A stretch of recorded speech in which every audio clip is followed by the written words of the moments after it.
I'm doctor Anita Reddy, gynaecologist at Rajasekhara Reddy laparoscopy hospital. ఈరోజు మనము గర్భిణీ స్త్రీలలో వాంతులు ఎక్కువగా కావడం, అతిగా వాంతులు కావడం అనే దాని మీద మాట్లాడుకుందాం.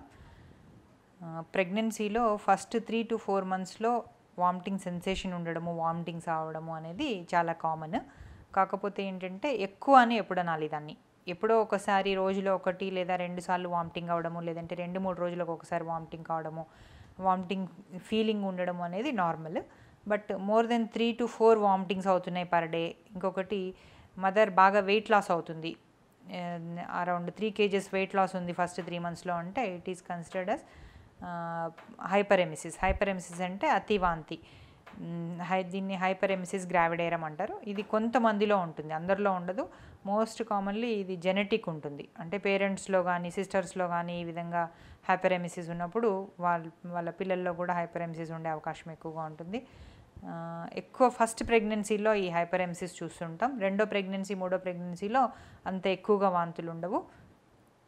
కొన్నిసార్లు మల్టిపుల్ ప్రెగ్నెన్సీస్, ట్విన్స్ కానీ లేదంటే ట్రిప్లెట్స్, ముగ్గురు కానీ ఇద్దరు కానీ బేబీస్ లోపల ఉంటే దానివల్ల కూడా ఈ వాంతులు ఎక్కువగా ఉంటాయి.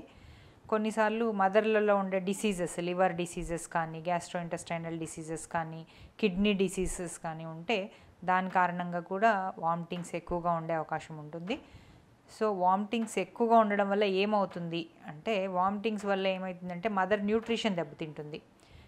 మదర్లో యాసిడిటీ రావడము, చాలా డిస్కంఫర్ట్ ఫీల్ కావడము, వీక్నెస్ ఫీల్ కావడము ఇవి జరుగుతూ ఉంటాయి. కాబట్టి వామిటింగ్స్ ఎక్కువగా ఉన్నప్పుడు ముఖ్యంగా డీహైడ్రేషన్ కాకుండా చూసుకోవాలి. ఎలక్ట్రోలైట్ సప్లిమెంటేషన్ అంటే ఓఆర్ఎస్ లిక్విడ్స్ తాగించడము, కోకోనట్ వాటర్ తాగించడము, లేదంటే వాటర్లో షుగర్, సాల్ట్ కలిపి తాగించడము చేస్తూ ఉండాలి. డీహైడ్రేషన్ కాకుండా చూసుకోవాలి.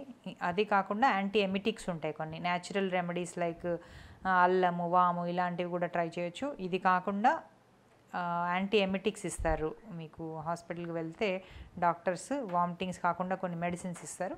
అవి వేసుకున్నా కానీ చాలా వరకు తగ్గించవచ్చు. కొన్నిసార్లు విటమిన్ బి డెఫిషియన్సీ వల్ల కూడా వామిటింగ్స్ ఎక్కువ అవుతుంటాయి. విటమిన్ బి సప్లిమెంటేషన్లో కూడా మనం ఇది తగ్గించవచ్చు.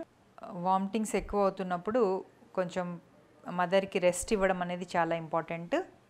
ఇంకొకటి ఎలక్ట్రోలైట్ ఇంబ్యాలెన్స్ రాకుండా చూసుకోవడం అనేది ఇంపార్టెంట్. డయట్లో కూడా కారం, మసాలా లేని వస్తువులు ఇవ్వాలి. ఇంకోటి ఫ్రీక్వెంట్గా స్మాల్ మీల్స్ ఇస్తూ ఉండాలి. అంటే కొంచెం ఫుడ్ గంటకొకసారి ఇస్తూ ఉండాలి. ఎక్కువగా బిస్కెట్స్, డ్రై స్నాక్స్, స్వీట్గా ఉండే వస్తువులు ఎక్కువ ఇస్తూ ఉండాలి. కారం, మసాలా వస్తువులు తగ్గిస్తూ ఉండాలి. అయినా కానీ కంట్రోల్ కాకుంటే ఐవీ ఫ్లూయిడ్స్ ఇవ్వాల్సి రావచ్చు. అంటే గ్లూకోజ్ అంటారు కదా, గ్లూకోజ్ ఒక 2-3 రకాల గ్లూకోజ్లు ఉంటాయి. అవి ఎక్కిస్తే మదర్లో డీహైడ్రేషన్ని ప్రివెంట్ చేయొచ్చు. కాబట్టి ఎక్కువ వామిటింగ్స్ ఉన్న వాళ్ళు అవసరం అనుకుంటే హాస్పిటల్కి వెళ్ళి మెడికేషన్స్ తీసుకోవడం అనేది చాలా ఇంపార్టెంట్. Thank you.